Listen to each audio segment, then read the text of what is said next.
What's going on, guys? Brett here with the BS Show. Thank you for tuning in on this beautiful Saturday. We are 2 months away, roughly, from UFC 249, which happens on Saturday, April 18th, which is Tony Ferguson versus Khabib for that lightweight strap. And I am calling it Tony's time. It is Tony's time, ladies and gentlemen. Tony Ferguson is going to beat Khabib Nurmagomedov for the lightweight strap and be our new champion. You heard it here first on the BS Show. And I'm telling you why he's going to do it. Tony Ferguson has got length. Tony Ferguson has got great striking. He's got unorthodox striking. Tony Ferguson is a 10th Planet Jiu-Jitsu black belt. Tony Ferguson is not afraid to go to the ground. Tony Ferguson has great wrestling. He's an all-American wrestler.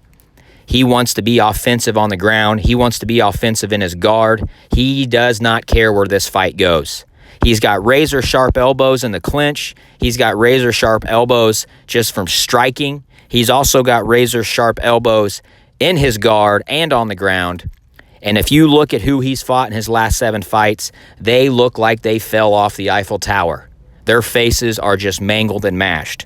So let's go through this real quick. Tony Ferguson is on a 12-fight win streak dating back to October 2013.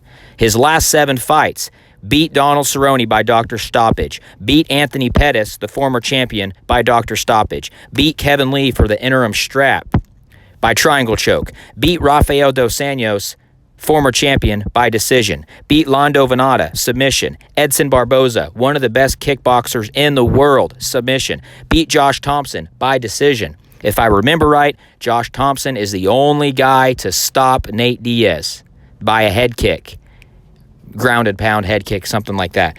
The point I'm trying to make is these are tough dudes that he is fighting, and he's doing it in dominant fashion.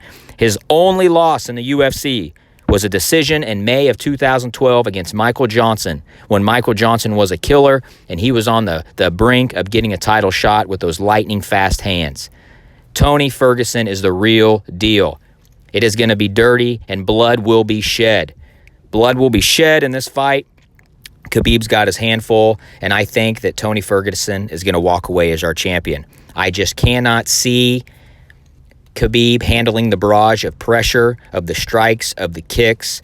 Tony Ferguson's not afraid of the takedown like everybody else is that Khabib fights. Tony Ferguson might actually welcome the takedown because he's got slick jiu-jitsu. He can submit you. He can do anything that he wants.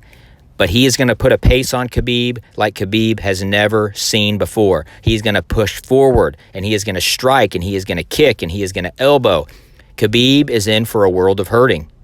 I know this fight has not came to fruition yet, and let's pray to the MMA gods that it does. This is like the 5th or 7th time they've tried to make this fight, but I am confident that it's going to happen, and I am confident that Tony Ferguson is going to win this fight.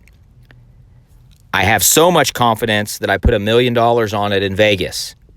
That's a lie. I did not do that. I don't even have $1 million to my name, but I am so confident in this fight. I wanted to make this video and go public, because I really think Tony Ferguson is the best fighter in the lightweight division. He's the most rounded fighter in the lightweight division, and I think he is going to be our new champion. So what I want you guys to do is I want you to give me some comments below. Let me know who you think's going to win. Let me know how you think Khabib or Tony Ferguson is going to win. And let me know if you think I'm just absolutely batshit crazy for picking this. Thank you for tuning in.